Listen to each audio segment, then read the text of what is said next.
விசுவாசிகளுக்கு உலகம் முட்டாள்தனமா இருக்குது. क्योंकि विश्वासी के लिए संसार बेवकूफी लगता है. என்ன உலகம் முட்டாள்தனமா இருக்குது? உலகம் அவனுக்கு எப்படி முட்டாள்தனமா இருக்குது ஒரு விசுவாசிக்கு? जो संसार के यूं बेवकूफी लगता है. விசுவாசி வந்து உலக மக்களை பார்த்துட்டு பாவம் செய்யலாமாயா? विश्वासी संसार के लोग देख के क्या पाप हम कर सकते हैं क्या करके ऐसे सोचता है. சண்டை போடலாமாயா? क्या हम झगड़ा कर सकते हैं क्या? கோபம் படலாமாயா? क्या गुस्सा कर सकते हैं क्या? திருடலாமாயா? क्या चोरी कर सकते हैं क्या? கடவுள்னு சொல்லலாமாயா? क्या परमेश्वर नहीं है करके कह सकते हैं क्या? விசுவாசிக்கு உலகம் செய்யறதெல்லாம் அவனுக்கு முட்டாள்தனமா தெரியுது. क्योंकि विश्वासी को जो संसार के लोग करते हैं उसको बेवकूफी लगता है. ஆனா உலக மனுஷனுக்கு जो संसार के जो लोग हैं விசுவாசிக்கிறது முட்டாள்தனமா தெரியுது. जो विश्वासी को देखते हैं तो वो बेवकूफ उनको लगता है. ஆனா விசுவாசிகளுக்கு लेकिन विश्वासी के लिए விசுவாசம் தேவ பலனை கொண்டு வருது. क्योंकि विश्वास जो परमेश्वर लेके आता है.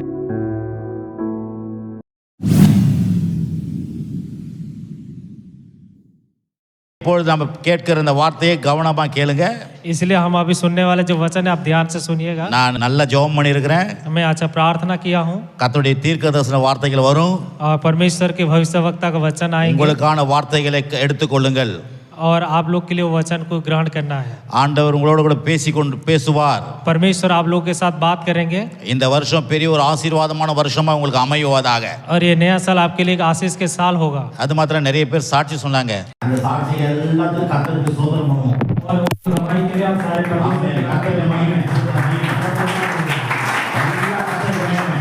परमेश्वर के नाम की महिमा हो. ஆமென். आमेन. எல்லாம் அவருக்கு தான் மகிமை. सारे आदर महिमा उसी का हो. ஆமென். आमेन. சரி, ஆகவே இன்றைக்கு நம்ம கர்த்தருடைய வார்த்தைக்கு வாக்குத்தத்தத்தை நம்ம பார்க்க போறோம்.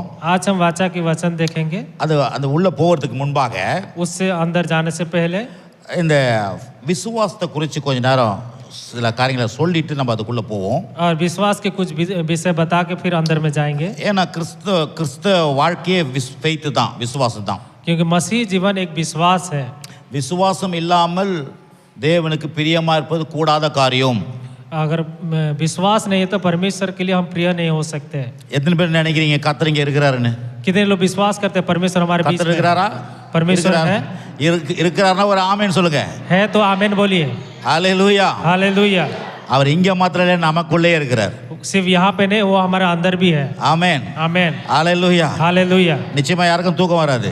किसी को भी नींद नहीं आएगा. நான் ஜெபம் பண்ணி இருக்கிறேன். मैं प्रार्थना किया हूँ. ஆமென். आमेन. எல்லா தூக்கத்தில ஓட்டிடுவார் ஆண்டவர். सारे सोने वाले आत्मा दूर हो जाएगी. இந்த தூக்கத்தை பிசாசுலாம் ஓடும். जो भी सोने वाली और शैतान के कार्य दूर हो जाएगा இயேசுவின் நாமத்துக்கு முன்பாக. यीशु के नाम से. சரி, விசுவாசத்தை குறித்து சொல்லிட்டு கர்த்தருடைய வார்த்தைக்குள்ள போவோம். हम विश्वास के बारे में देख के फिर वचन की ओर बढ़ेंगे. பாருங்க, விசுவாசம் முட்டாள்தனமானது இல்ல. விசுவாசம் முட்டாள்தனமானது இல்ல. विश्वास जो है ये कोई बेवकूफ़ी नहीं है. யாருக்கு? किसके लिए? விசுவாசிகளுக்கு. विश्वासी लोगों के लिए. விசுவாசிகளுக்கு விசுவாசம் எப்படிப்பட்டதா இருக்குதுன்னா, विश्वासी लोगों के लिए विश्वास कैसा है? விசுவாசிகளுக்கு விசுவாசம் தேவ பலனா இருக்குதாம். विश्वासी लोग के लिए विश्वास जो है वो परमेश्वर ही है. விசுவாசிகளுக்கு விசுவாசிகளுக்கு விசுவாசம் தேவ பலனை கொண்டு வருதாம். क्योंकि विश्वासी लोग के लिए जो विश्वास है परमेश्वर लेके आता है. ஆமா, ரோமர் 1:16 தான் சொல்லுது. और रोमियो 1:14 में कहता है. அந்த விசுவாசிகளுக்கு விசுவாசம் தேவ பலனை கொண்டு வருகிறது. जो विश्वासी लोग है विश्वास जो है परमेश्वर देता है. ஆனா அதே விசுவாசம் वही जो विश्वास है உலக மனிதனுக்கு முட்டாளா இருக்குது. உலக மனிதருக்கு அது முட்டாள்தனமா இருக்குது. लेकिन संसार के लोग के लिए एक बेवकूफ़ी है. விசுவாசிகளுக்கு தேவ பலனை தருது.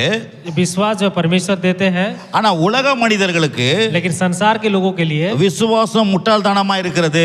क्योंकि विश्वास जो है एक बेवकूफ के समान है. ஏன்னா நம்ம இந்த உலகத்துல ரெண்டு கேட்டகரி தான் இருக்கிறாங்க. क्योंकि संसार में दो प्रकार के लोग हैं. ஒன்னு உலக மனிதர்கள், एक तो संसार के लोग है, ஒன்னு கிறிஸ்துக்குள்ள இருக்கிறவங்க. और एक जो है मसीह के साथ रहने वाले. நம்ம யாருக்குள்ள இருக்கிறோம்? हम किसके साथ हैं? ரட்சிக்கப்பட்டவங்கள கிறிஸ்துக்குள்ள இருக்கிறோம். जो उद्धार पाए हुए हैं वो मसीह में है. இன்னொன்னு கேட்டீங்கன்னா, और एक जो है நம்ம உலக ராஜ்யத்துல இல்ல, और एक जो है संसार के राज्य में नहीं है. கவனிக்கிறா, தேவ ராஜ்யத்துக்குள்ள இருக்கிறோம். हम परमेश्वर के राज्य में है. அததான் நாம் கிறிஸ்துவுக்குள்ள இருக்கிறோம்னு சொல்றாரு. वही जो हम मसीह में है करके कह रहा है. அப்ப உலக மனிதர்களுக்கு जो संसार के जो लोग हैं விசுவாசம் வந்து முட்டாள்தனமா இருக்குது. क्योंकि विश्वास जो है उनके लिए बेवकूफी के समान है। எப்படி அது? कैसे है वो? அவங்க சொல்றாங்க, உலக மனிதர்கள் சொல்றாங்க, संसार के लोग कहते हैं விசுவாசா பாவம் போயிடுமா, क्या विश्वास करने से पाप चला जाएगा, நீதி கிடைச்சிடுமா, क्या धार्मिक मिल जाएगा, விசுவாசா சண்டை போய் சமாதானம் வந்துடுமா, क्या विश्वास करने से जो झगड़ा है वो समाधान हो जाएगा, விசுவாசா கோபம் போய் சாந்த குணமாயிடுமா, क्या विश्वास करने से गुस्सा चला जाएगा और हम क्या शांत हो जाएंगे, விசுவாசிக்கிறவன் விசுவாசா திருடவன் திருந்திடுவானா, क्या विश्वास करने से जो चोर है क्या नहीं चोरी करेंगे, இல்லைன்னா கடவுள் இல்லைன்னு சொல்றவன் விசுவாசிச்சா கடவுள் இல்லைன்னு சொல்றவன் கடவுளை அறிய முடியுமா?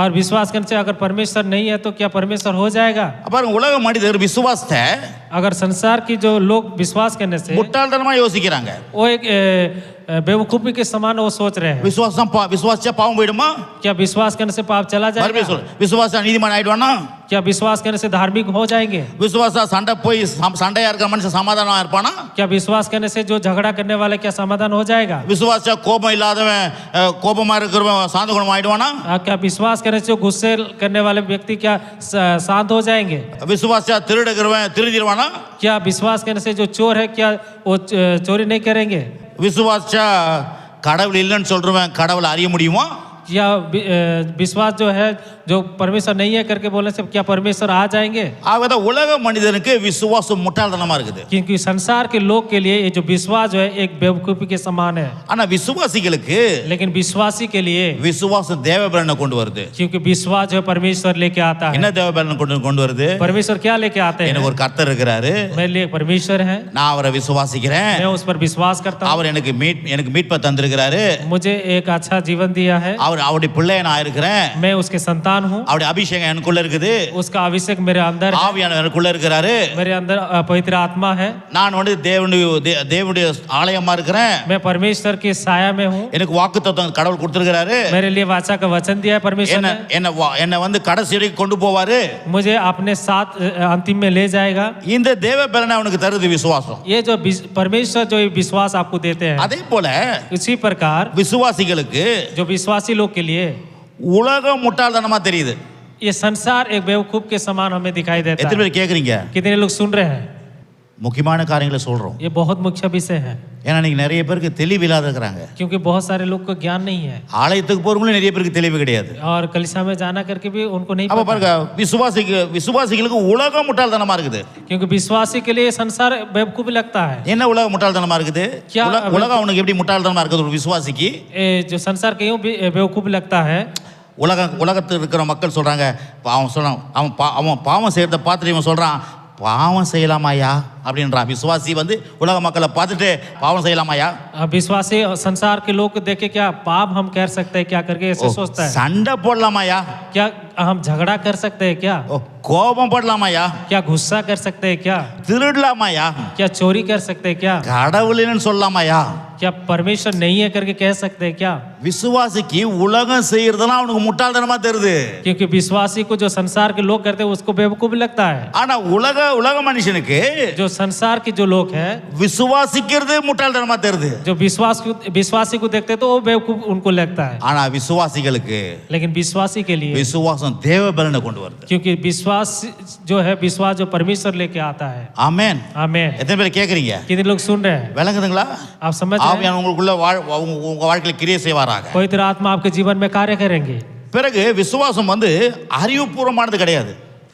विश्वास जो है कोई बुद्धिमानी का काम नहीं है, அறிவுபூர்வமானது கிடையாது, वो कोई बुद्धिमानी का काम नहीं है, மாறாக वो एक रास्ता है। விசுவாசம் அழிவை நீக்கிறதா இருக்குது, அழிவை நீக்கிறதா இருக்குது, அல்லது அழியாமைக்கு நம்மை கொண்டு போகிறது. क्योंकि विश्वास जो हमें नाश नहीं करता है, हमें अच्छा रास्ता में ले चलता है। மறுபடியும் சொல்றேன், मैं दोबारा कहता हूँ, விசுவாசமானது அறிவுபூர்வமானது கிடையாது, विश्वास जो है कोई एक ज्ञान की बात नहीं है, மாறாக அழிவை நீக்கக்கூடியதா இருக்குது, वो हमें कोई नाश की ओर नहीं ले जाता है, அல்லது அழியாமைக்குள்ள என கொண்டு போகுது.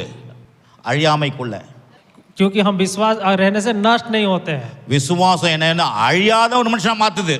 क्योंकि विश्वास ऐसी एक चीज है, वो नष्ट होने वाले व्यक्ति को बदल देता है। हेलो, விசுவாசம் என்ன அழியாமைக்குள்ள கொண்டு போயிட்டு, क्योंकि विश्वास नहीं होने से वो नष्ट की ओर पहुंचाता है। பிறகு பாருங்க, அதே மாதிரி அறிவு சொல்றான், உலக அறிவு மனிதனை அழிக்கிறது. உலக அறிவு அறிவு இல்லைன்னு சொல்ல, உலக அறிவு ஒண்ணுக்குது. உலக அறிவு மனுஷன் அழிக்குது. क्योंकि संसार का जो ज्ञान है मनुष्य को नाश करता है। எப்படி அழிக்குது? कैसे? மனுஷன் பாருங்க காய்கறிலாம் விதைக்கிறான்.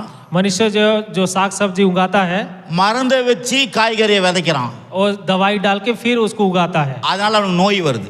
उसके लिए बीमारी आता है। இன்னைக்கு பாருங்க அந்த காலத்துல வந்து யாருக்கும் தொப்பை இருக்காது. और उस समय में अगर आगे में जीवन हम देखेंगे तो किसको पेट बड़ा नहीं रहता था, இன்னைக்கு வயசு பசங்களுக்கு கூட தொப்பைக்குது. लेकिन आज तो के जवान को भी पेट निकल जाता है, பிள்ளைத்தாச்சி மாதிரி. जैसे गर्भवती हो। இவங்க வயிற்றுல குழந்தைக்குதான் பொண்ணு வயிற்றுல குழந்தைக்குதான் தெரியல.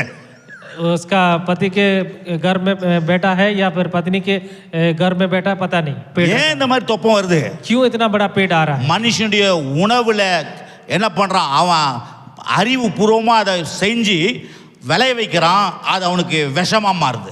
क्योंकि वो जो मनुष्य का जो दिमाग को उसको बदल दे रहा है और वो जो है जहर की ओर ले जा रहा है। அப்ப பாருங்க மனுஷனுடைய அறிவு मनुष्य का जो ज्ञान है மனுஷனை அழிக்குது. मनुष्य को नाश करता है। இன்னொன்னு பாருங்க மனுஷனுடைய அறிவு मनुष्य का जो ज्ञान है, இப்போ செல்போனுக்குது. अभी एक सेल फोन है। நான் இதெல்லாம் தப்பு சொல்ல, मैं ये गलत नहीं कह रहा हूँ, ஆனா அந்த செல்போனே மனுஷனை அழிக்குது. क्योंकि एक सेल फोन जो है मनुष्य को नाश कर देता है। அவனுக்கு இந்த காலெல்லாம் அப்படியே பார்த்து வாழ்க்கை காலி. वैसे ही देख के जीवन खत्म। மனுஷ அறிவு அது, मनुष्य को ज्ञान है, ஆனா அறிவு அவனை அழிக்க பாக்குது. लेकिन उसका जो ज्ञान है उसको नहीं बचा सकता है। எத்தனை பேர் கேக்குறீங்க நான் சொல்றது? कितने लोग सुन रहे हैं मैं जो விளங்குதா சார்? आप समझ रहे हैं? வேணா கொஞ்சம் ஒரு ஆட்டம் போடுங்க தலைய. आप समझ रहे तो आप अपना सिर भी हिला सकते हैं। ஏன்னா என்ன பாத்துக்கனே அப்படியே போயிடாதீங்க. ऐसे ही देख के ना सो ना जाए। ஏன்னா இது வந்து கொஞ்சம் மாதிரி ஒரு மாதிரி டைமு. அப்பப்போ தட்டிக்க பக்கத்தில் பார்த்து தட்டுங்க, இப்படி தட்டுங்க, அப்படி தட்டுங்க. ऐसे ही पास में रहते समय थोड़ा थोड़ा जगाते रहिए अपने बगल वाला को। ஓகே. அப்போ மனுஷன் அறிவு பாருங்க அவனை அழிச்சினே இருக்குது.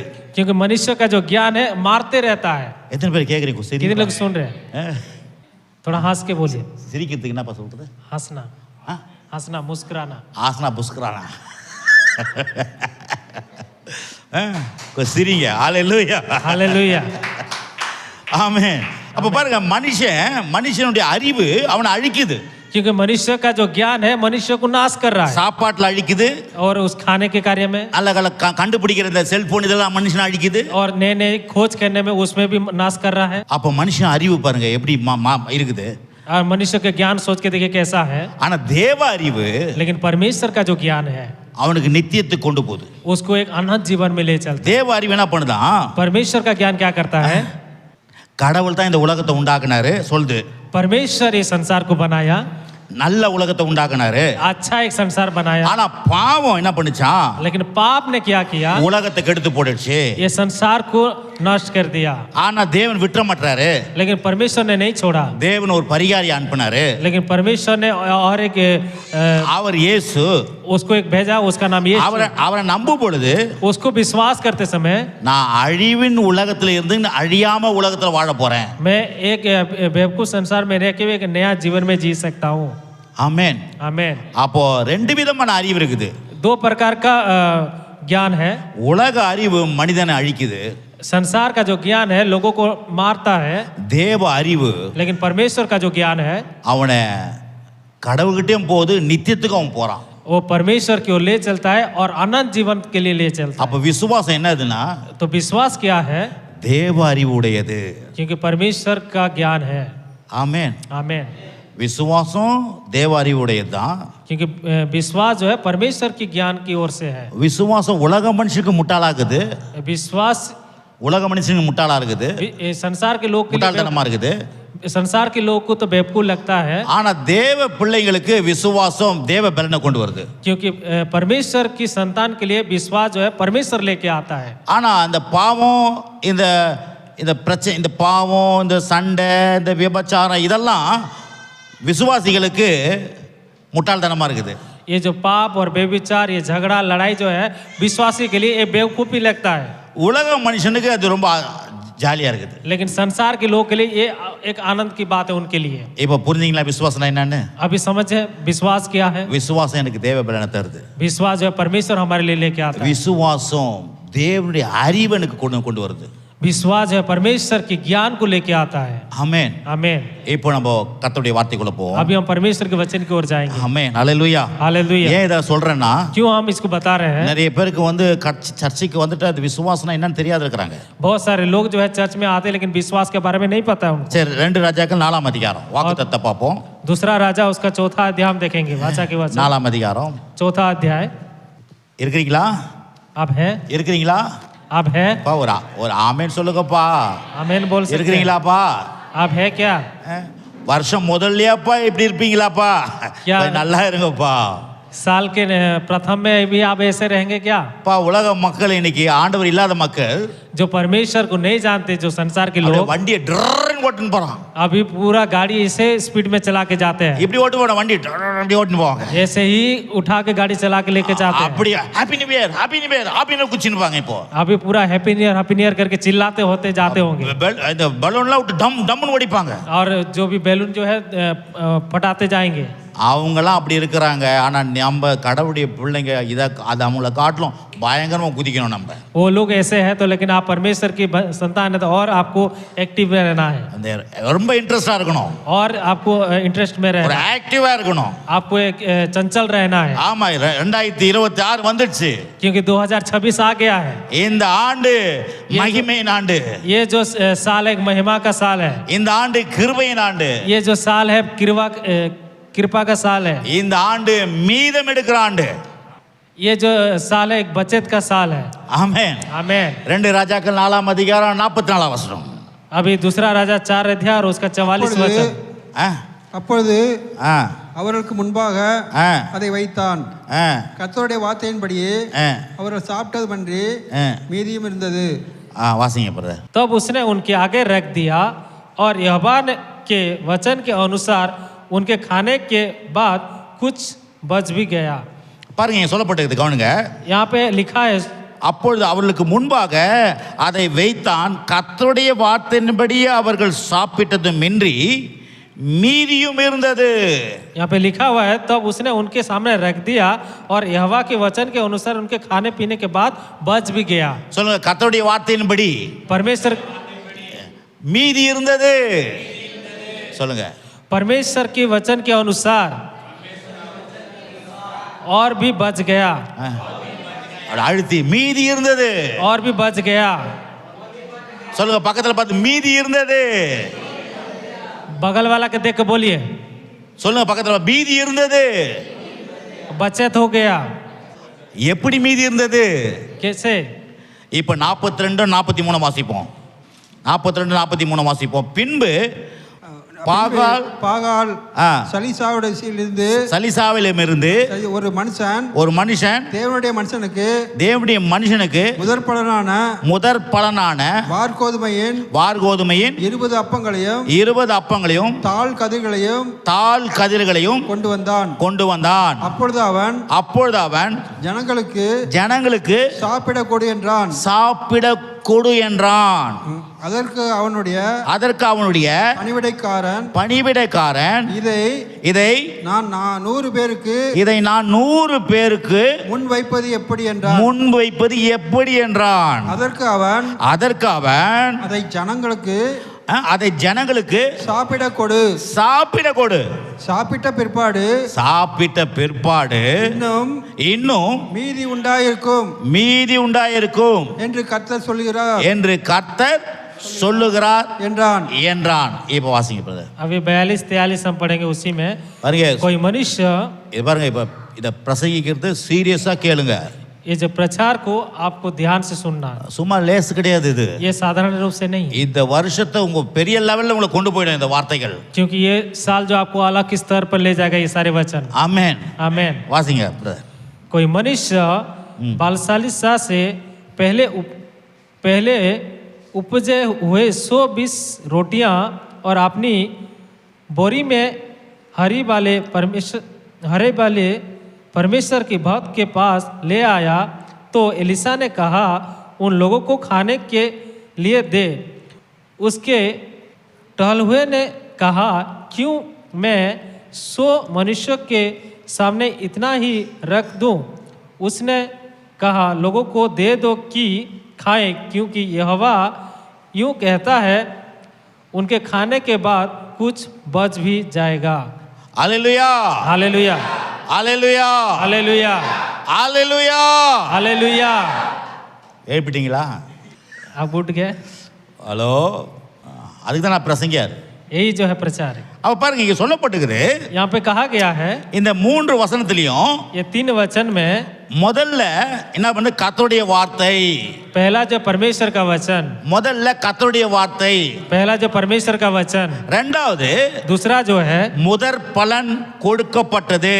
पहला उपज उनको दिया गया। அங்க 42ஆம் வசனத்துல और 42 में முதற் பலன் அப்பத்தை கொண்டு வந்து கொடுத்தார்களாம். पहला उपज जो है पहला வார் रोटी जो கோதுமை கொண்டு வந்து दिया, கொடுத்தாங்க. पहला जो भोजन दिया। மூன்றாவது तीसरा जो है தேவ மனிதன் அதை என்ன பண்ணாரு, அதை வைத்து ஊழியம் செய்தார். और परमेश्वर का जो जन क्या किया उसको लेके सेवा किया। நான்காவது என்ன நடக்குது, और चौथा जो है சாப்பிட்டு மீதம் இருந்தது. खाने के बाद और भी अधिक बच गया। சொல்லுங்க, முதலாவது पहला जो है கர்த்தருடைய வார்த்தை, கர்த்தருடைய வார்த்தை இருந்தது. ரெண்டாவது முதற் பலன் கொடுக்கப்பட்டது. மூன்றாவது தேவ மனிதன் அதை வைத்து ஊழியம் செய்தார். சொல்லுங்க, தேவ மனிதன் அதை வைத்து ஊழியம் செய்தார். 4 சாப்பிட்டு மீதம் இருந்தது. यहाँ पे पहला जो परमेश्वर का वचन, சொல்லுங்க, முதலாவது பரமேஸ்வரன் पहला வசனம். विषय जो परमेश्वर का वचन। ரெண்டாவது दूसरा जो है कि पहली उपज, और तीसरा जो है ये जो है परमेश्वर मनुष्य। के लोग के लिए वो दिया, सेवक के लिए। ம். और चौथा जो है और अधिक बच भी गया खाने के बाद। அல்லேலூயா. हालेलुया। அப்போ பாருங்க, முதல் தேவனுடைய வார்த்தை. पहला जो परमेश्वर का वचन, அப்போ முதல் அந்த முதலுடைய வார்த்தை என்ன பண்ணுது, मुख्य क्या है? அந்த முதல் வார்த்தையில தான் முதற் பலன் உண்டாயிருக்குது. वो पहला जो परमेश्वर का वचन से पहला उपज वहाँ पे निकाल रहा है। முதற் பலன் என்றால் என்ன? पहला उपज क्या है? பாருங்க, இயேசு உயிர்த்தெழுந்தார். यीशु जी उठा, அது முதல் பலனா இருந்தது. वो पहला उपज है। பாருங்க, அந்த முதற் பலன் என்பது சொல்லும்போது और पहला उपज कहते समय அந்த காந்தகம் இருக்குது பாருங்க. காந்தகம், மேக்னெட், மேக்னெட். मैग्नेट, वो चुंबक जो होता है, அந்த மேக்னெட் என்ன பண்ணுது, वो चुंबक क्या होता है? எல்லாத்தையும் இழுக்குது. सारे कुछ जो है खींच लेता है। ஆமா, பாருங்க, அந்த காந்தகம் எல்லாத்தையும் இழுக்குது. और उपज जो है पहला ले आता है। அது போல முதற் பலன் वो जो पहला जो फल है எல்லா காரியம் உங்க வாழ்க்கையில கொண்டு வர வச்சிரும். सारे कार्य को आपके जीवन में ले आता है। பிறகு அந்த முதற் பலன் என்ன, वो पहला फल क्या है? பாருங்க, ஒரு இன்ஜின் பெட்டி, ட்ரெயின்ல இன்ஜின் இருக்குது பாருங்க, இன்ஜின் பெட்டி இருக்குது பாருங்க. जैसे ट्रेन में एक इंजन का डब्बा होता है, அந்த இன்ஜின் பெட்டி தான் எல்லா பெட்டிகளையும் இழுத்துன்னு போகுது. क्योंकि वो इंजन है जो सारे रेलवे का डब्बा जो है खींच के ले जाता है। அப்ப அந்த முதற் பலன் எப்படிப்பட்டதாகுதுன்னா, அந்த இன்ஜினை போல எல்லாத்தையும் இழுத்து கொண்டு வரக்கூடியதா உங்க வாழ்க்கையில இழுத்து கொண்டு வரக்கூடியதா இருக்குது. वो पहला फसल क्या करे, वो इंजन के समान वो सारे कुछ आपका जीवन में वो सारे लेके आ जाता है। அது மட்டும் இல்ல, இந்த முதற் பலன் என்ன தெரியுங்களா? இந்த முதற் பலனா पहला उपज जो क्या है, ஒரு ஒரு முதலீடு. அது முதலீடுனா இன்வெஸ்ட்மெண்ட். ஒரு முதலீடு என்ன பண்ணுதான், பெரிய பிஸ்னஸை கொண்டு வருது. अभी जो पहला जो स्थान जो है जैसे इन्वेस्टमेंट करते हैं, वो एक पहला एक लेके आता है। அப்ப பாருங்க, முதல் பலன் என்ன ஆகுது, पहला फल क्या है? ஒரு காந்தங்க போல எல்லாத்தையும் இழுத்துன்னு வந்தது. एक चुंबक के समान सारे खींच लेता है। அந்த முதற் பலன் என்ன பண்ணுது, वो पहला उपज क्या करता है? அந்த ட்ரெயினுடைய இன்ஜின் எப்படி எல்லா பெட்டியில இழுத்துன்னு போறதோ எல்லாத்தையும் இழுத்துன்னு கூடிய வரக்கூடியதா இருக்குது. जैसे वो ट्रेन सारे बगी को लेके खींच के आता है। அந்த முதற் பலன் அந்த முதற் பலன் என்ன சொல்லுவாங்க திருப்பி, அந்த முதலீடு இன்வெஸ்ட்மெண்ட், முதலீடு. पहला जो इन्वेस्टमेंट जो है அது பெரிய பிசினஸ் நம்முடைய வாழ்க்கையில கொண்டு வந்துரும். वो बड़ा सा एक बिजनेस हमारे जीवन में लेके आता है। அதைத்தான் அந்த முதலீடை கொண்டாந்து தேவ மனுஷன் கையில ஒரு ஆள் கொடுக்குறான். इसीलिए परमेश्वर का एक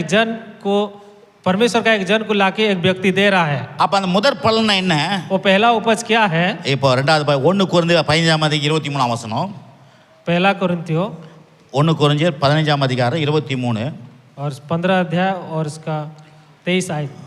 எத்தனை பேர் கர்த்தருடைய வாக்கு தத்துவம் மேலே கவனமாக இருக்கிறீங்க? முதல் நாள் இன்னைக்கு மிஸ் பண்ணாதீங்க. ரொம்ப ஆழமாக விசுவாசிங்க, ஆழமாக கவனிங்க. 15ஆம் அதிகாரம் 23ஆம் வசனம். தன் தன் வரிசையிலே உயிர்ப்பிக்கப்படுவான். முதல் பலனானவர் கிறிஸ்து, பின்பு அவர் வருகையில் அவருடையவர்கள் உயிர்ப்பிக்கப்படுவார்கள். 23 மட்டும். அவனவன் தன் தன் வரிசையில உயிர்ப்பிக்கப்படுவான். முதற் பலனானவர் கிறிஸ்து, பின்பு அவர் வருகையிலே அவருடையவர்கள் உயிர்ப்பிக்கப்படுவார்கள். पहला कोरिन्थियों 15 अध्याय उसका 23 आयत कहता है, परंतु हर एक अपनी अपनी बारी से पहला फल मसीह, फिर मसीह के आने पर उनके लोग। பாருங்க, இங்க சொல்லப்படுது 23ஆம் வசனத்துல, यहाँ पे 23 में कहता है அவனவன் தன் தன் வரிசையில உயிர்ப்பிக்கப்படுவான். वो अपने अपने बारी से फसल देंगे, ஆனா முதற் பலனானவர் கிறிஸ்து. लेकिन पहला जो फसल क्या है वो मसीह है। என்ன சொல்ல வருது? यहाँ पे क्या कह रहा है? இயேசு தான் முதல் மரித்தோர்ல இருந்து அவர் மரணத்தை ஜெயித்து எழுந்தவர். क्योंकि यीशु है जो पहला मौत को जो मरने के बाद जी उठा है। அவர் எழுந்ததுனால தான் वो जी उठने के कारण நாமெல்லாம் மரிச்சாலும் எழுந்திருப்போன்றதுக்கு நம்பிக்கை உண்டாகுது. आप और मैं मरने से भी हम जी उठेंगे, इसलिए हमें एक भरोसा आएगा। ஆமென், आमेन। அவர் மட்டும் எழுந்திருக்கலன்னா, वो अगर नहीं जी उठता तो நாம உயிரோடு எழுந்திருப்போம் நம்ப முடியாது.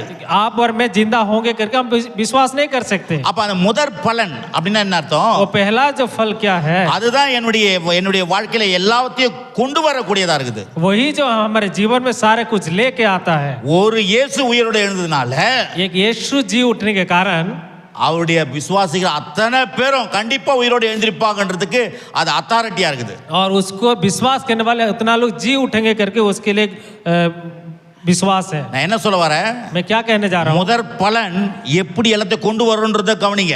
आप पहला जो फल कैसे लेके आना करके आप ध्यान से सुनिए। லேஸ் கிடையாது. அந்த பாருங்க, ஒரு மரத்துல முதல் ஒரு காய் வந்தா சொல்லுவோம், ஆஹா ஒரு காய் வருதா, நிறைய காய் வரும்.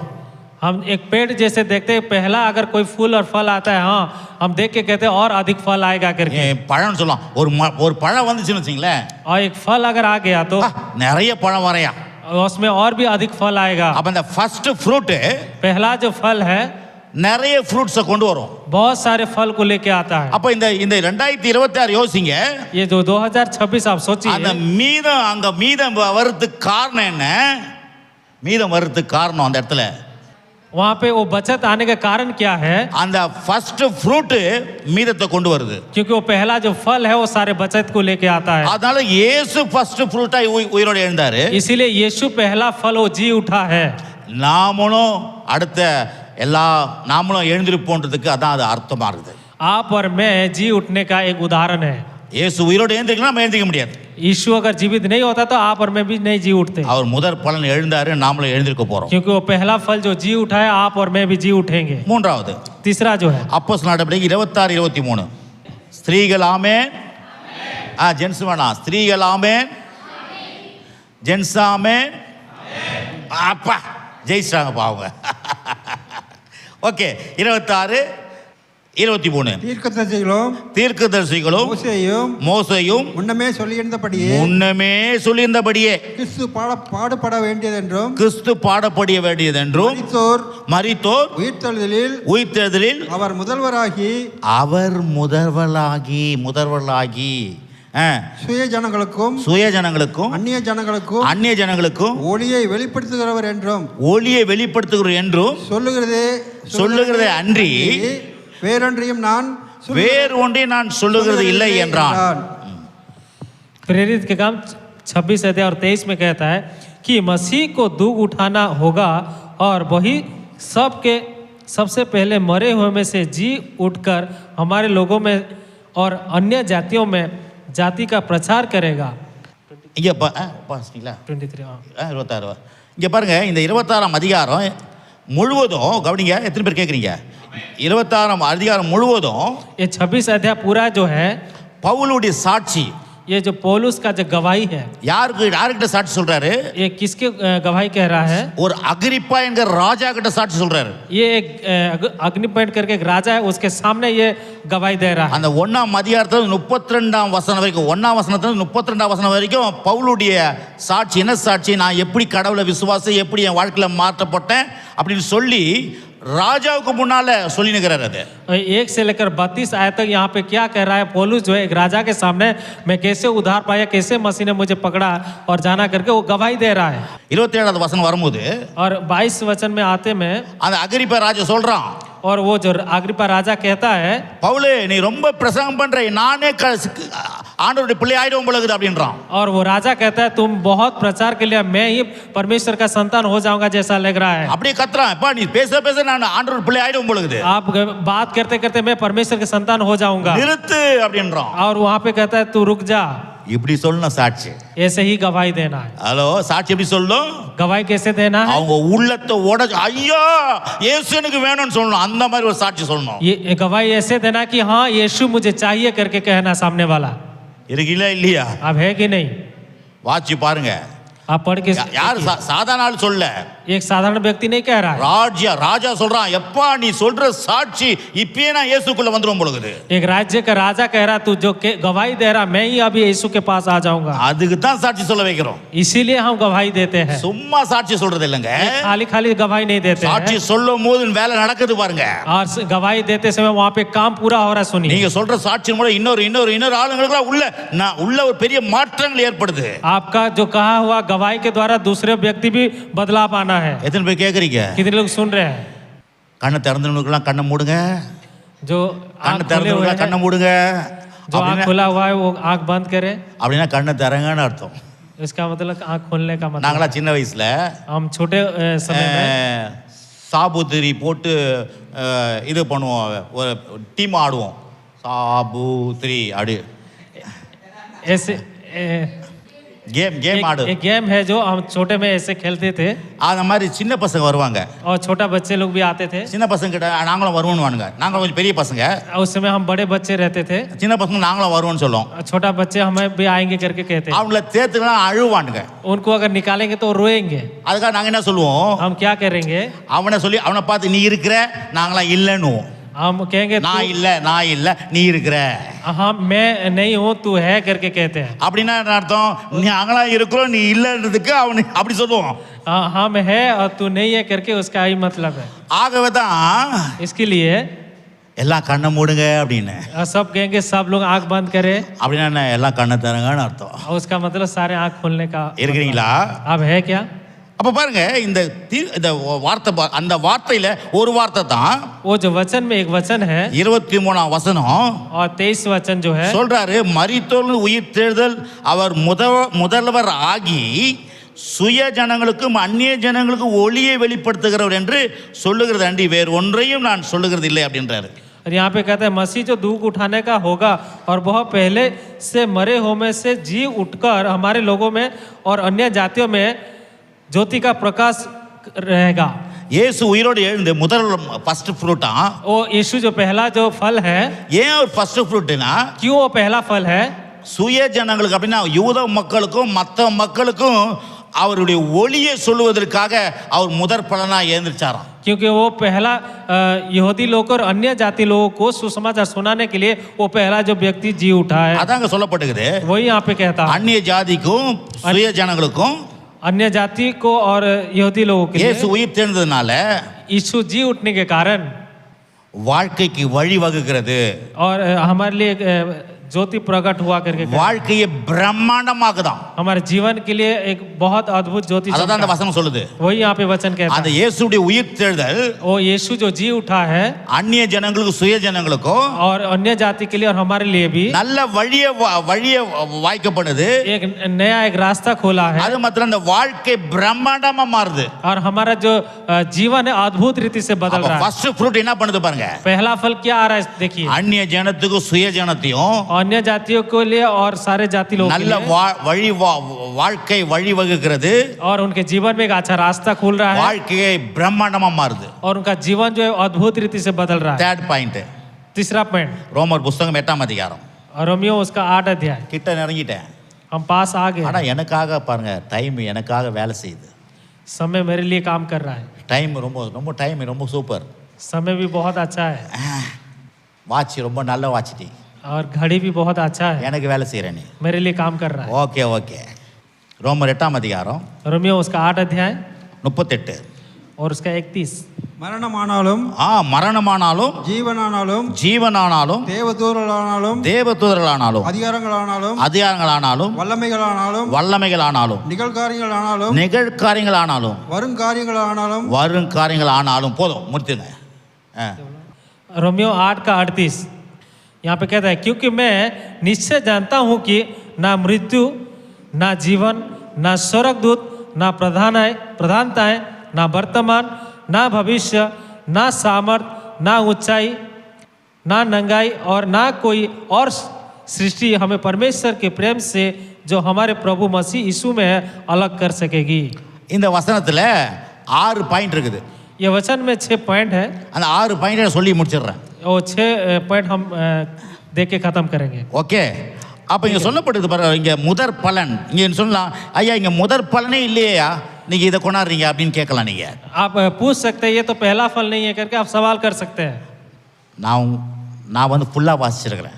मैं पूरा का पूरा पढ़ा हूँ। உங்களுக்கு ஒரு பிட்டை தான் வாசிச்சு காமிச்சேன். मैं आपको एक छोटा सा पढ़ के सुना। ஆனால் 28-29 வாசிச்சு பாருங்க. நான் வாசிக்கிறேன் இப்போ 28-29. அன்றியும் அப்படி தீர்மானத்தின்படி அழைக்கப்பட்டவர்களாய் தேவனிடத்தில் அன்பு கூறுவர்களுக்கு சகலமும் நன்மைக்கு எதுவாக நடக்கிறது என்று அறிந்திருக்கிறோம். தம்முடைய குமாரன் அநேக சகோதரருக்குள்ள முதற் பேரானவர் இருக்கும் பொருட்டு தேவன் எவர்களை முன்குறித்தாரோ அவர்களை தமது குமாரனுடைய சாயலுக்கு ஒப்பாயிருப்பதற்கு முன்குறித்திருக்கிறார். எவர்களை முன்குறித்தாரோ அவர்களை அழைத்தும் இருக்கிறார். எவர்களை அழைத்தாரோ அவர்களை நீதிமானம் ஆக்கியிருக்கிறார். எவர்களை நீதிமானம் ஆக்கினாரோ அவர்களை மகிமையும் படுத்தியிருக்கிறார். हम 28 और 29 पढ़ेंगे।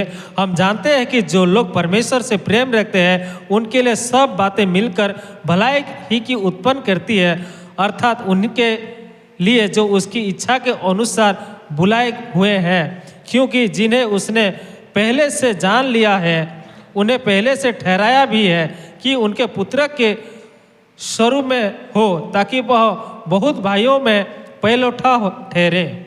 ஹலோ, அவருடைய அன்பின் தீர்மானத்தின்படி அழைக்கப்பட்டவங்க கிட்ட और उसके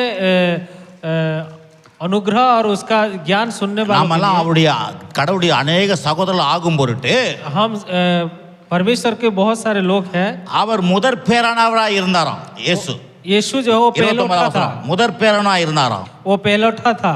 அந்த முதற் பேரானவர்னால தான் वो पहलौठा होने के कारण நாம் முன் அறியப்பட்டோம்.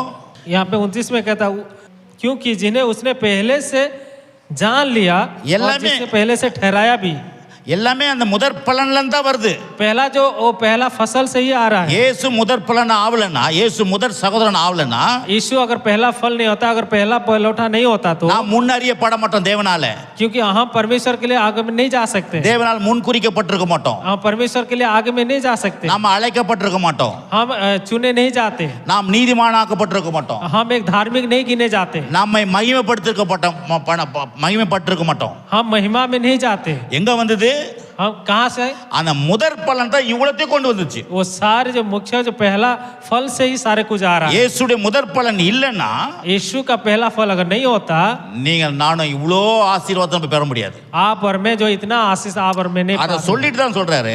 वो कहने के बाद कह रहा है 38ல சொல்றாரு, 38 में कहता है மரணமானாலும் ஜீவனானாலும், चाहे मृत्यु हो या चाहे जीवन हो, தேவ தூதர்களானாலும், चाहे स्वर्गदूत हो, அதிகாரங்களானாலும், चाहे प्रधानताएं हो, வல்லமைகளானாலும், या वर्तमान हो, நிகழ்காரியங்களானாலும், या फिर भविष्य हो, வருங்காரியங்களானாலும், या सामर्थ हो। இது எப்படி சொல்றது? ये कैसे कह रहा है? அத முதற் பலன் என்ன பண்ணுதான்? वो पहला जो क्या है, மரணமா இருந்தா கூட, चाहे मृत्यु क्यों ना हो, அப்படின்னா குழப்பத்தின் மத்தியில கூட மரணம் என்பது குழப்பமான ஒரு காரியம். குழப்பத்தின் மத்தியில கூட अगर कोई हम भ्रम में अगर है तो தெளிவான பதில் நமக்கு கிடைக்கும். हमारे लिए एक अच्छा जवाब मिलेगा। அந்த முதற் பலன் என்ன பண்ணுதான்? वो पहला फल क्या है? மரண நேரத்துல கூட, और मृत्यु में भी, ஒரு குழப்பத்தின் நேரத்துல கூட, जहाँ पे वहाँ पे कंफ्यूज भी हो तो அந்த முதற் பலன் நம்முடைய வாழ்க்கையில वो पहला फल हमारे जीवन में தெளிவான பதிலை நமக்கு உண்டாக்குறது. हमारे लिए अच्छा जवाब लेके आता है। எத்தனை பேர் கேக்குறீங்க? कितने लोग सुन रहे हैं? ஹலோ, कितने लोग सुन रहे हैं? கேக்குறீங்களா? आप सुन रहे हैं? நான் பரிசுத்த ஆவினால் ஜெபம் பண்ணி தேவனுடைய வெளிச்சத்தை கொண்டு வந்து உங்ககிட்ட பிரசங்கம் பண்ணுகிறேன். मैं पवित्र आत्मा के द्वारा प्रार्थना करके तैयार करके आपको मैं लेके आ रहा हूँ वचन। தேவன் சிலுவையில் ரத்தம் சிந்தது பாடுபட்டது மட்டும் இல்ல, सिर्फ परमेश्वर क्रूस पर लहू बहाया और गीत गाया उतना नहीं, உயிர் தேர்ந்தது மாத்திரம் இல்ல, सिर्फ जी नहीं उठा, நீங்களும் நானும் நல்லா இருக்கணும்னு தான் தேவனுடைய ஆசை. आप और मैं अच्छा रहना करके भी परमेश्वर चाहते हैं। நீங்க குழப்பத்தில் இருக்கிறது தேவ சித்தம் இல்ல. आप कोई गुमराह में रह करके परमेश्वर नहीं चाहते हैं। குழப்பத்துல கூட உங்களுக்கு தெளிவான ஒரு பதில் கிடைக்கும் பாருங்க. आपको जब कंफ्यूज के समय में भी आपके लिए एक नया रास्ता मिलेगा। இத 2026 யோசிங்க. आप 2026 में आप है। நிறைய பேர் சொல்லுவாங்க, இந்த வருஷம் எப்படி இருக்க போதோ, இந்த வருஷம் எப்படி இருக்க போதோ, கர்த்தர் தெளிவான ஒரு பதிலை உங்களுக்கு செய்வார். आप बहुत सारे लोग सोचते हैं कि ये साल कैसा जाएगा, वो साल कैसा गया, लेकिन परमेश्वर आपके लिए एक अच्छा योजना देगा। ரெண்டாவது ஜீவனானாலும் அப்படின்னு போட்டுக்குது. और दूसरा जो है जीवन भी क्यों ना हो, ஜீவன் என்ற வாழ்க்கையானாலும், चाहे जीवन क्यों ना हो। ஒரு பாருங்க, ஒரு பெரிய அரண்மனை இருக்குது, ஒரு பெரிய அரண்மனை, ये बड़ा सा महल है அந்த அரண்மனை பயங்கரமா கட்டிட்டாங்க. और वो महल को बहुत अद्भुत रीति से बनाया है।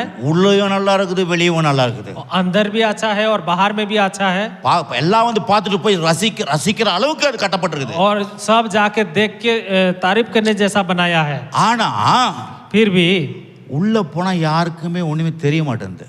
लेकिन अंदर जाने के बाद किसी को कुछ भी नहीं पता। என்ன அர்த்தம்னா, उसका क्या मतलब? அவ்வளவு பிரமாண்டமா கட்டிக்கிறாங்க, उतना अच्छा से बनाया है, உள்ள இருக்கிற படுக்கை அறை எல்லாமே பிரமாண்டமாகுது. और वहाँ पे रखने बैठने उठने सोने सब कुछ अच्छा है।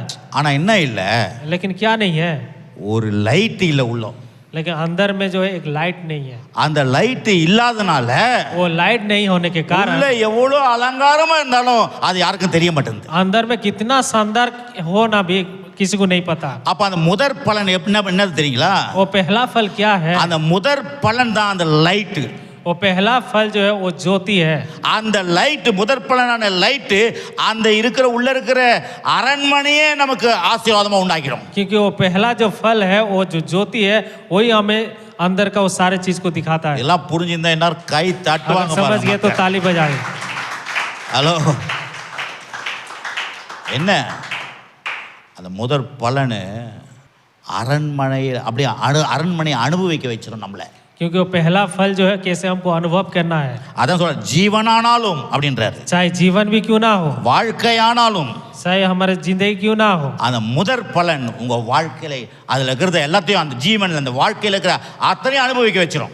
वही जो जीवन है आपके जीवन में अनुभव करने के लिए रखेगा। வாழ்க்கையில என்னென்ன இருக்குதோ, आपके जीवन में जो जो कुछ भी है, படிப்பு, அறிவு, புத்தி, ஞானம், குடும்பம், மனைவி, பிள்ளைகள், சொத்து, வியாபாரம், வருமானம், எல்லாத்தையும் அது அந்த முதற் பலன் உங்க வாழ்க்கையில கொண்டு வந்துரும். वो जो जीवन में जो कुछ भी आपको पढ़ाई लिखाई, परिवार हो, जो आपका काम बिजनेस सब कुछ जो है, वो पहला फल जो है आपके जीवन में सारे कुछ लेके आएगा। ஞாபகம் வச்சுங்க, அந்த आप ध्यान முதற் रखिए। பலனை அந்த ஊழியக்கார கையில கொடுத்தான் அவன். वो जो पहला उपज जो है वो सेवक का हाथ में दिया, அந்த ஊழியக்காரன் அந்த முதற் பலனை வச்சு ஊழியம் பண்ணாரு. और वो सेवक जो है वो पहला फल लेके वो सेवा करना शुरू किया। பார்த்தா எல்லாம் சாப்பிட்டாங்க, மீதம் வந்துச்சு.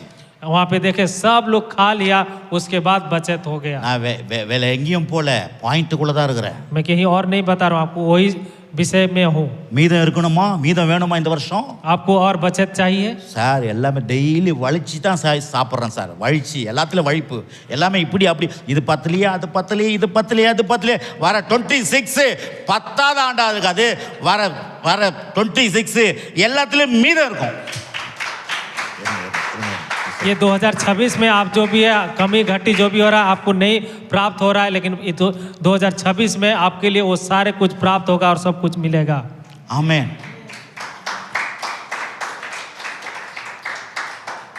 அதுக்கப்புறம் அங்கே தேவதூதர்கள், उसके बाद स्वर्गदूत, தேவதூதர்கள் ஆனாலும், चाहे स्वर्गदूत भी क्यों ना हो। அந்த முதற் பலன் என்ன பண்ணும் உங்க வாழ்க்கையில? वो पहला फल क्या है हमारे जीवन में? உங்களுக்கு தேவ தூதர்களா வேலை செய்வாங்க. आपके लिए स्वर्गदूत काम करेंगे। ஏங்க என்ன நினைச்சீங்க? தேவ தூதர்கள் உங்களுக்கு வேலை செய்வாங்கங்க. स्वर्गदूत आपके लिए काम करेंगे। என்ன ஆச்சரியம் தெரியுமாங்க? कितना अद्भुत काम है। நம்ம சொல்றோம் என் வீட்டுல எனக்கு யாரும் வேலை செய்யறதுக்கு ஆள் இல்லைங்க. आप सोचते होंगे घर में काम करने के लिए कोई नहीं है। மனைவி எனக்கு வேலை செய்யும்போது கணவன் எனக்கு வேலை செய்ய மாட்டான், பிள்ளை எனக்கு வேலை செய்ய மாட்டான், யாரு சொன்னாலும் ஒரு ஈ கூட என்ன மதிக்க மாட்டேங்குது. मेरा पति मेरे लिए काम नहीं करता, मेरे पत्नी मेरे लिए काम नहीं करता, मेरे बच्चे मेरे लिए काम नहीं करते, किसी को कुछ कहने से कोई भी काम नहीं करता ஒரு है। நாய் ஏஞ்சி போனா அப்படி முறைக்குது என்ன? एक अगर कुत्ता को अगर भगाए तो वो ऐसे मुड़ के देखता है। அது கூட என்ன மதிக்க மாட்டேங்குது. एक कुत्ता भी हमारे नहीं सुनता। அவ்வளவு கேவலமா நான் இருக்கிறேன். ऐसे ही मैं हूँ। நான் சொல்றது முதற் பலன் உங்களுக்கு தேவ தூதர்கள் உங்களுக்கு வேலை செய்ய வச்சிருவார் ஆண்டவர். लेकिन पहला फल मैं आपको कहता हूँ वो परमेश्वर का स्वर्गदूत आपके लिए काम करेंगे। எத்தனை பேர் கேக்குறீங்க? कितने लोग विश्वास करते हैं? ஹalleluya. हालेलुया। கடைசியாக आखिरी में பாயிண்ட் அதிகாரங்கள். और प्रधानताएं, அதிகாரங்கள் ஆனாலும் जो प्रधानताएं क्यों ना हो। அந்த அதிகாரங்கள்லாம் என்ன? वो प्रधानता क्या है? அந்த முதற் பலனு वो पहला जो फल है உங்க வாழ்க்கையில விசுவாச அதிகாரம் வேலை செய்யும். वो जो आपके जीवन में विश्वास का अधिकार कार्य நீங்க करेगा। பேசினா அதிகாரம் நடக்கும் பாருங்க. आप बात करते समय आपका अधिकार से काम அந்த होगा। முதற் பலனு वो जो पहला जो फल நீங்க है பேசுற விசுவாச வாழ்க்கையில எல்லா அதிகாரத்தையும் கொண்டு வரும். आपके जो कहा हुआ जो शब्द में सारे जो सामर्थ के साथ वो कार्य को करेगा। ஆமென். आमीन। ஹalleluya. हालेलुया। அடுத்தது வல்லமையானாலும். चाहे वो வல்லமையானாலும். सामर्थ भी क्यों ना हो। இப்ப வல்லமை என்ன? கடவுளுடைய வல்லமை. वो परमेश्वर का सामर्थ। அந்த முதற் பலன் என்ன பண்ணுமா? वो पहला फल क्या है? உங்க வாழ்க்கையில கடவுளுடைய வல்லமை பயங்கரமா வெளிப்படும். आपके जीवन में परमेश्वर का सामर्थ भयंकर रूप से होगा। ஆமென். பயங்கரமா வெளிப்படும். ஏங்க கடவுளுடைய வல்லமை. परमेश्वर का सामर्थ। கடவுளுடைய வல்லமை என்ன தெரியுமா? परमेश्वर का सामर्थ क्या है? அதெல்லாம் ஒண்ணு வானத்தை உண்டாக்குச்சு, वो आकाश को बनाया, பூமியை உண்டாக்குச்சு, वो पृथ्वी को भी बनाया, சூரியனை உண்டாக்குச்சு, सूर्य को बनाया, இந்த அண்ட சராசரத்தை தேவ வல்லமை உண்டாக்குச்சு. सारे संसार को परमेश्वर ने बनाया। அந்த வல்லமை எங்கக்குள்ள இருக்குது? वो सामर्थ कहाँ पर है? தேவ வார்த்தைக்குள்ள இருக்குது. परमेश्वर का वचन में है। அப்ப அந்த முதற் பலன் वो जो पहला फल है உங்க வாழ்க்கையில குடும்பத்துல உங்க செய்யற காரியத்துல அந்த தேவ வல்லமை வெளிப்படும் பாருங்க. आपके जीवन பயங்கரமா. में आपके जीवन में आपके परिवार के जीवन में वो जो सामर्थ जो है और भी अधिक बढ़ाएगा। இப்ப அங்க சொல்லப்படுது நிகழ்காரியங்களானாலும் வருங்காரியங்களானாலும் அப்படி போட்டுக்குது வசனத்துல ना 38 वर्तमान ना भविष्य। நிகழ்காரியங்களானாலும் அப்படின்னு என்ன அர்த்தம்? इसका क्या मतलब है? இன்றைக்கு ஸ்டில் இன்றைக்கு आज अभी இந்த காலகட்டத்துல ये जो समय में அந்த முதற் பலன் वो पहला जो फल है உங்களுக்கு என்ன பண்ணுமா? முதல் பயங்கரமான செழிப்பை கொண்டு வரும். ये आपके लिए भयंकर रूप से एक समृद्धि लेके आएगा। நிகழ்காலம் நல்லா இருக்கும் சார், आपके लिए ही अच्छा रहेगा। பிறகு வருங்காலம் ஆனாலும் चाहे आपके व्यापार में क्यों ना हो। வருங்காலம் அப்படின்னா என்ன நாளைக்கு அடுத்த மாசம் இல்ல அடுத்த வருஷம் இல்ல உங்க பிள்ளையுடைய காலங்கள்லாம் அற்புதங்கள் நடக்கும். உங்க चाहे பிள்ளைகளுக்கு काल हो परसों आपके जीवन में आपके परिवार के जीवन में हो वो अच्छा अद्भुत रीति से होगा। நான் சொல்றேன் இதெல்லாம் தேவனுடைய வார்த்தையின் வெளிச்சம். यही जो परमेश्वर का वचन का प्रकट है சும்மா வாசிக்கிச்சா போட்ட போதாது. सिर्फ पढ़ लेने से नहीं होगा। ஆவியானுடைய வெளிச்சம், पवित्र आत्मा का प्रकट, அந்த வெளிச்சம் தான் वो जो प्रकट जो है நம்முடைய வாழ்க்கையை மாத்திரும். हमारे जीवन को बदल देगा। இருக்கிறீங்களா? अब है क्या? அப்ப பாருங்க இந்த முதற் பலன், ये जो पहला फल जो இந்த है முதல் பலனை பற்றி பார்ப்போம். हम उसको हम देखेंगे। திருப்பி போயிடலாமா? ஒரே ஒரு வசனம் வாசிட்டு हम और एक वचन पढ़ेंगे। ஒரே ஒரு வசனம் எசேக்கியேல் புஸ்தகம் 44. எசேக்கியேல் புஸ்தகம் 44 நான் 1022 பக்கம் 1022 பக்கம் அதே 4 மாதிரி அதே மாதிரி 44 இது 44:30 சகலவித முதற்கனிகளில் வருது பாருங்க. முதற்கனிகளில் எல்லாம் முந்தின பலனும் நீங்கள் காணிக்கையாக செலுத்தும் எவ்விதமான பொருள்களும் ஆசாரியர்களுடையதா இருப்பதாக உங்கள் உங்க வீட்டில் ஆசீர்வாதம் தங்கும்படிக்கு ஆசீர்வாதம் தங்கும்படிக்கு நீங்கள் பிசைந்த மாவில் முதற் பாகத்தையும் ஆசாரியனுக்கு கொடுக்க கடுவீர்கள். வாசிங்க. 44 30 44 का 30 पढ़ेंगे। सब प्रकार की सबसे पहली उपज और सब प्रकार की उठाए हुए वस्तु जो तुम उठाकर चढ़ाओ याजक को मिला करो, और ना अन्न का पहला गूंथ हुआ आटा भी याजक को दिया करना, जिसे तुम लोग के घर में आशीष हो। பாருங்க, ஆசீர்வாதம் தங்கும்படிக்கு சொல்லுங்க. ஆசீர்வாதம் தங்கும்படிக்கு அப்படின்னா என்ன அர்த்தம்? உங்க வீட்டில் ஆசீர்வாதம் தங்கும்படிக்குன்னா உங்க வீட்டில் மீதம் இருக்கும்படிக்கு. अगर आपके घर में अगर आशीष हो तो आपको क्या करना है? पहला जो आपको पहला अन्न देना है। அந்த முதற் பலனை ஆசார் அந்த ஊழியக்காரன் கையில் கொடுக்கணுமா? वो पहला जो भाग जो है किसको देना? सेवक को देना है। ரெண்டாவது दूसरा जो है, இப்போ பாருங்க, புதிய ஏற்பாட்டுக்கு போங்க. हम नया नियम में जाएंगे। புதிய ஏற்பாட்டுக்கு மார்க் 8ஆம் அதிகாரம். और मार्क जी सुसमाचार 8ஆம் அதிகாரம், மத்தேயு 14ஆம் அதிகாரம், கடைசி நம்ம வீட்டுக்கு போயிடலாம். மார்க் 8ஆம் அதிகாரம் 19 20. நான் 5 அப்பங்களை பாருங்க. இப்போ இயேசு கேட்குறாரு, சீசர்களை பார்த்து கேட்குறாரு பாருங்க. நான் 5 அப்பங்களை 5000 பேருக்கு பங்கிட்ட போது மீதியான துணிக்கைகளை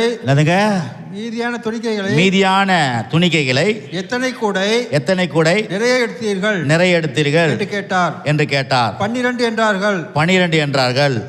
நான் 20. நான் 7 அப்பங்களை 4000 பேருக்கு பங்கிட்ட போது மீதியான துணிக்கைகளை எத்தனை கூடை நிறைய எடுத்தீர்கள் என்று கேட்டார். 7 என்றார்கள். மீதியான துணிக்கைகள் அப்படின்னு வருது பாருங்க. ரெண்டுத்திலையும் 7 கூடை 12 கூடை. வாசிங்க. मार्क 8:19-20 कहता है कि जब मैंने 5000 के लिए 5 रोटियां तोड़ी थी तो तुमने टुकड़े की कितने टोकरियां भर उठाई थी? उन्होंने उनसे कहा 12 टोकरियां। और जब 4000 के लिए 7 रोटियां थी तो तुमने टुकड़े कितने टोकरे भरकर उठाए थे? उन्होंने उनसे कहा 7 टोकरे।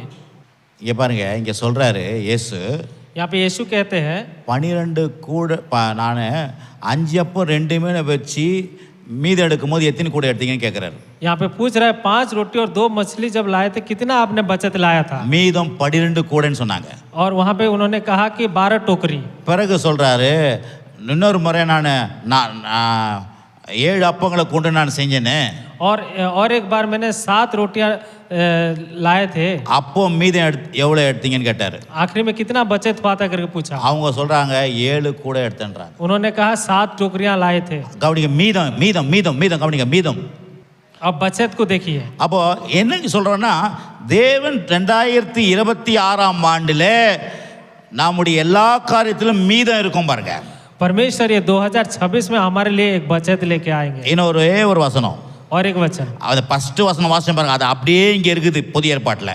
जैसे पहला वचन हमने पढ़ा था नया नियम में वैसे के वैसे. மத்தேயு 14ஆம் அதிகாரம் 16 18 19 20. முதல்ல 16 வாசிக்கிறேன். இயேசு அவர்களை நோக்கி, அவர்கள் போக வேண்டியதில்லை, நீங்களே அவர்களுக்கு போஜனம் கொடுங்கள் என்றார். यीशु ने उनसे कहा, उनका जाना आवश्यक नहीं, तुम ही उन्हें खाना को दो.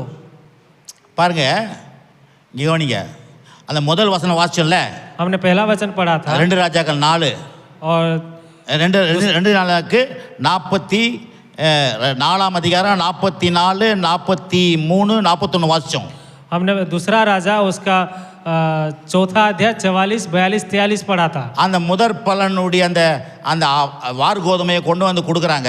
और वहाँ पे लाके पहला फल दे रहे हैं. எலிசா போய் எத்தனை போய் அவங்களுக்கு கொடுங்கன்றாரு. और एलिसा जो है उनको जाके खिलाओ करके कहता है. அவங்க சொல்றாங்க 100 பேருக்கு இது போதுமான்னு கேக்குறாங்க. उन्होंने पूछा कि क्या 100 लोग के लिए ये हो पाएगा? அவர் சொல்றாரு, वो कहता है நீ போய் கொஞ்சம் போய் கொடு, எல்லாம் சாப்பிட்டு மீதியா இருக்கும்ன்றாரு. और वो कहता है कि आप जाके खाना दो और खाने के बाद बचत हो जाएगा करके அதே कहता है। மாதிரி தான் उसी प्रकार இங்க இயேசு சொல்றாரு और यहाँ पे यीशु कहते ஜனங்களுக்கு हैं சாப்பாடு கொடுக்கணும்ன்றாரு. और लोगों को खाना खिलाना करके कहते हैं। இவங்க சொல்றாங்க वो लोग कहते இது हैं ரொம்ப வனாந்தரமா இருக்குது, और यह तो ரொம்ப இடம், ये तो जंगली एरिया है, இங்க வந்து எதுவும் பண்ண முடியாது यहाँ तो हम कुछ भी नहीं कर सकते அப்படின்னு சொல்றாங்க.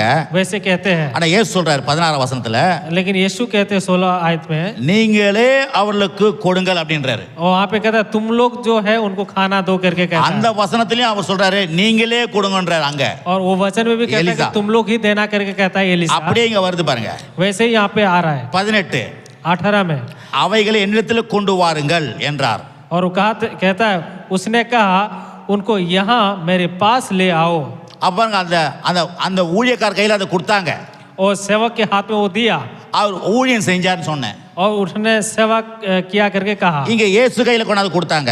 लेकिन यहाँ पे यीशु के हाथ में दिया। இயேசு 19 வசனத்துல यीशु जो है 19 आयत में அதை எடுத்து ஊழியம் செய்கிறார்.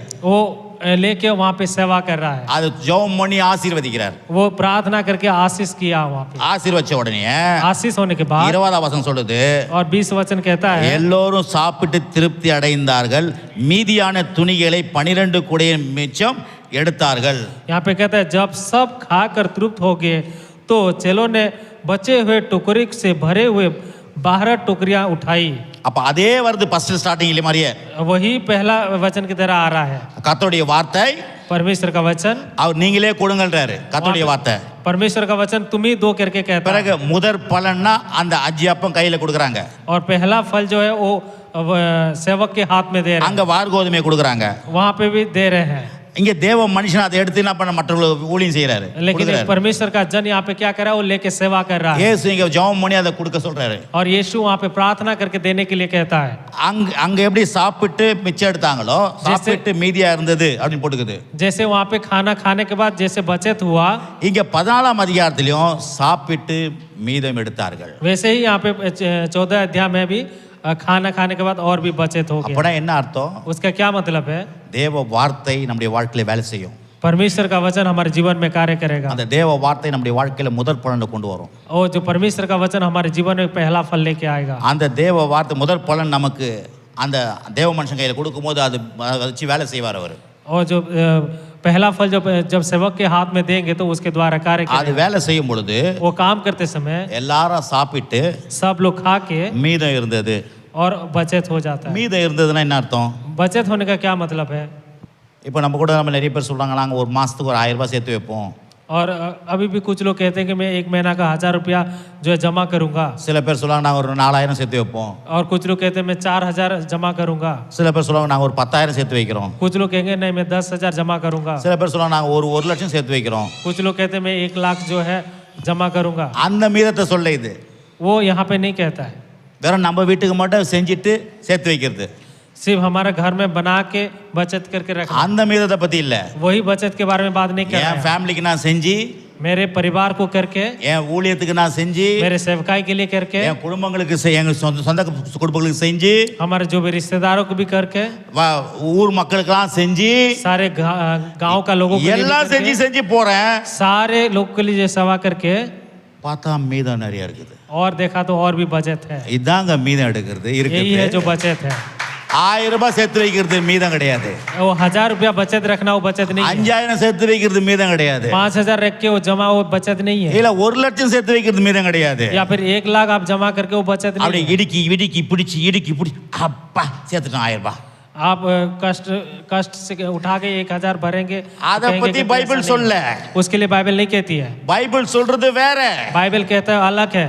முதற் பலனை கடவுளுக்கு கொடுக்கும் போது உன் வாழ்க்கையில எல்லாமே எக்கச்சக்கமா மீதம் எடுக்கலாம் நீங்க. आप पहला फसल आप परमेश्वर के हाथ में देते समय आपका जीवन जो है अद्भुत रीति से बढ़ता है। ஆகவே 2026 நம்ம ஒரு தீர்மானங்கள் எடுங்க. इसलिए 2026 में एक अच्छा निर्णय ले। தேவனுக்கு உங்களுடைய முதற் பலன்களை தேவனுடைய ராஜ்யத்துக்கு கொடுங்க. आप परमेश्वर के राज्य के लिए आपका पहला फसल जो आप दें, உங்க வாழ்க்கையில மீதம் நிறைய இருக்கும். आपके जीवन में बहुत सारे बचत होगा। ஏந்திரிப்போம் நம்ம. हम सब खड़ा हो जाएंगे। எத்தனை பேர் உங்க பேங்க் அக்கௌண்ட் இருக்குது? कितने लोग का बैंक खाता है? ஃபோன்ல இருக்குதா பேங்க் அக்கௌண்ட்? आप फोन में है बैंक खाता? ஆன் பண்ணீங்க கூகுள் பேல. आप गूगल पे கூகுள் में பே ऑन ஆன் करें। பண்ணிக்க. இப்போ ஆன் பண்ணுங்க. கூகுள் பே ஆன் பண்ணுங்க. आप गूगल पे ऑन कर सकते हैं। ஆன் பண்ணீங்க, Google Pay phone pay on பண்ணீங்க. गूगल पे हो या फोन पे ऑन करके देखें. கொடு. நான் மத்தியானமே சொல்லிட்டேன், அதை ஆன் பண்ணிட்டேன். मैं இதுதான் சும்மா விளையாட்டு கிடையாது, ஒரு செயல். ये एक मजाक के लिए नहीं है. ஆண்டவரே என்னுடைய பேங்க் அக்கௌண்ட்டு मेरा வர எல்லாத்துலேயும் நான் முதல் பலனை கொடுப்பேன். परमेश्वर मेरा जो ये बैंक खाता है, போன வருஷம்லாம் இது ரொம்ப காலியாகவே இருந்தது,